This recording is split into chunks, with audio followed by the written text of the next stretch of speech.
Hi hello friends, welcome back to my channel lavender kitchen Telugu official. ఇది పెసరపప్పు అండి. నేను ఉడికిచ్చాను. పెసరపప్పు బాగా కడుక్కొని పెసరపప్పుని బాగా శుభ్రంగా కడిగి అందులో 3-4 టమాటోస్, 4-5 పచ్చిమిరపకాయలు, కొద్దిగా సాల్ట్ వేసి పసుపు వేసి ఉడికించుకోవాలి. ఒక 2 విజిల్స్ బాగా మెత్తగా అయ్యేటట్టు ఉడికించానండి. ఇదేంటంటే ఉడికిన తర్వాత విజిల్ తీసిన తర్వాత చూపిస్తాను మీకు. మనం పప్పు గుత్తితోటి మెదుపుకోవాలి మెత్తగా.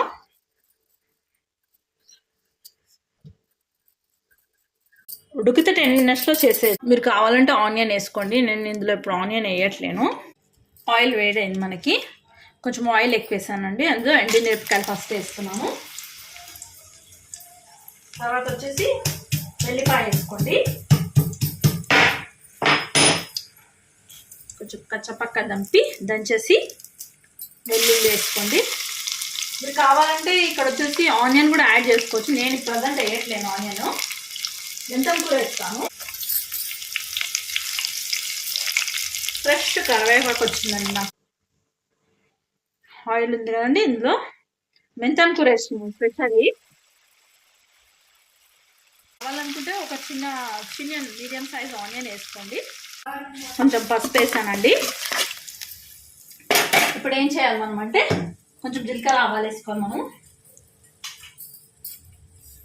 కొద్దిగా ఆవాలు,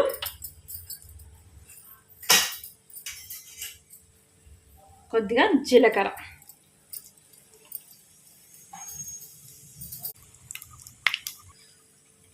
పెసరపప్పు పొయ్యి మీద పెట్టాను నేను. టేస్ట్ చూసుకోండి, అన్నీ సాల్ట్ గిట్లా సరిపోయాయా లేదా చూసుకోండి. ఏమైనా తక్కువైతే వేసుకోండి. ఇప్పుడు ఈ తాలింపుని ఇందులోకి వేసేయాలి. వేసాం కదా, ఒక 5 మినిట్స్ దీన్ని కొద్దిగా పోపు వేసాం కదా, ఒక 5 మినిట్స్ ఉంచుదాం. చాలా బాగుంటుందండి. ఇప్పుడు పెసరపప్పు ఇలా పోపు వేసుకుంటే చిన్నపిల్లలకు కూడా పెట్టచ్చు, మనం కూడా తినొచ్చు. దీంతోపాటు కొంచెం మామిడికాయ పచ్చడి ఉందనుకోండి, సూపర్ కాంబినేషన్. కావాలనుకుంటే పాపడ్ కూడా వేయించుకోండి, చాలా బాగుంటుంది. మీరు ఒకసారి ఈ స్టైల్లో చేసి చూడండి. కొద్దిగా కొత్తిమీర వేయాలండి మనం.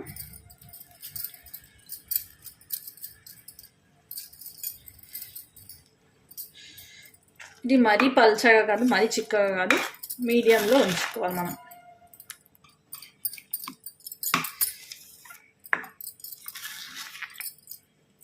ఒకసారి సాల్ట్ పచ్చడి పాపడ్ వేసుకొని తింటే బాగుంటుందండి.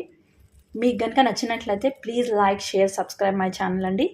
నేను చాలా ఈజీ వంటలు చూపిస్తానండి. చాలా టేస్టీ ఉండే వంటలు చూపిస్తాను. మీకు నచ్చినట్లయితే ప్లీజ్ నా ఛానల్ని సబ్స్క్రైబ్ చేసుకోండి, నన్ను సపోర్ట్ చేయండి. Thank you for watching. Thank you for your time.